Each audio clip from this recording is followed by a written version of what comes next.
आता कुठे उन्हाळा सुरू झालाय, मात्र आतापासूनच महाराष्ट्राचा घसा कोरडा पडलाय। कारण महाराष्ट्रात सध्या 223 टँकर पाणी पुरवठ्यासाठी धावतायत। यात सर्वाधिक टँकरची संख्या ही पुणे जिल्ह्यात आहे आणि त्यामुळे येत्या उन्हाळ्यात पाण्याची टंचाई आता आणखी तीव्र होण्याची चिन्ह दिसतायत। पाहूयात याच संदर्भातला हा स्पेशल रिपोर्ट।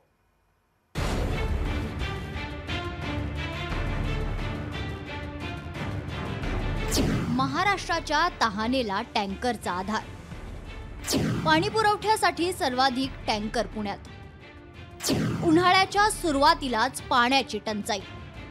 आता कुठं उन्हाळा सुरू झालाय, मात्र आतापासूनच महाराष्ट्रात टँकरने पाण्याचा पुरवठा करण्याची वेळ आली आहे। सध्याच्या घडीला तब्बल 14 जिल्ह्यातील 784 गावे आणि वाड्यांची तहान टँकरने भागवण्याची वेळ आली आहे।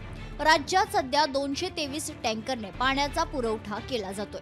त्यात सर्वाधिक टँकरने पाणी पुरवठा पुणे जिल्ह्यात होतोय। पुण्याला पाणी पुरवठा करणाऱ्या धरणांमध्ये 34% पाणी। जून पर्यंत हे पाणी पुरेल अशी प्रशासनाची माहिती। सध्या पुण्यात कोणत्याही प्रकारची पाणी कपात नाही।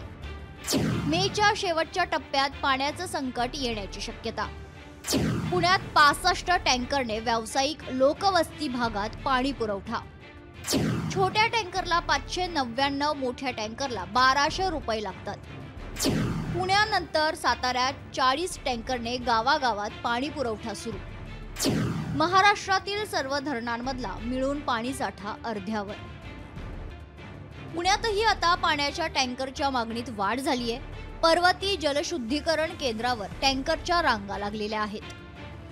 सध्या आपण पुण्यातील पर्वती जलशुद्धीकरण केंद्रावरती आहोत, जिथं दररोज अशा पद्धतीने टँकरने पाण्याचा पुरवठा आहे तो सुद्धा केला जातो। आणि आता एप्रिल महिना सुरू झालेला आहे आणि त्यामुळे पाणी टंचाईच्या झळा आहेत त्या आता पुणेकरांना सुद्धा बसू लागलेल्या आहेत आणि त्यामुळे काही प्रमाणामध्ये पाण्याच्या टँकरची मागणी आहे ती सुद्धा होऊ लागलेली आहे। व्यावसायिक साधारणतः 40-50 टँकर आपल्याकडून भरून जातात आणि खात्याचे आणि ठेकेदाराचे आपण जे महापालिकेकडून नागरिक सोसायटींना पुरवला जातो ते साधारणतः 15-20 टँकर पुरवले जातो। मागच्या महिन्याच्या अगोदर मागणी नव्हती एवढी काय, पण आता हळूहळू थोडीशी जोर धरू लागली आहे मागणी।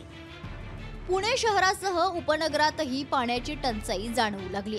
सोसायट्यांमध्ये पाण्याची टंचाई जाणवू लागत असल्याने रोज 3 ते 4 टँकर लागत आहेत।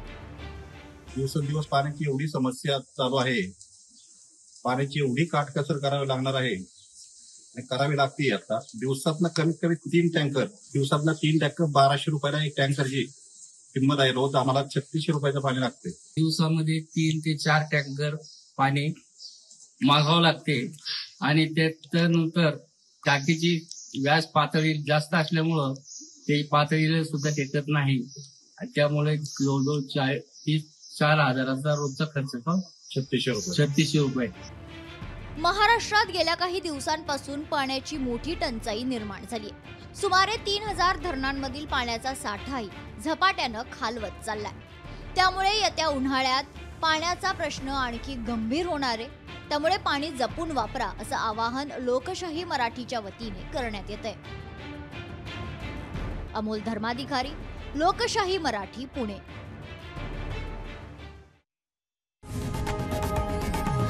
लोकशाही मराठी ऐका, पहा, जागरूक रहा।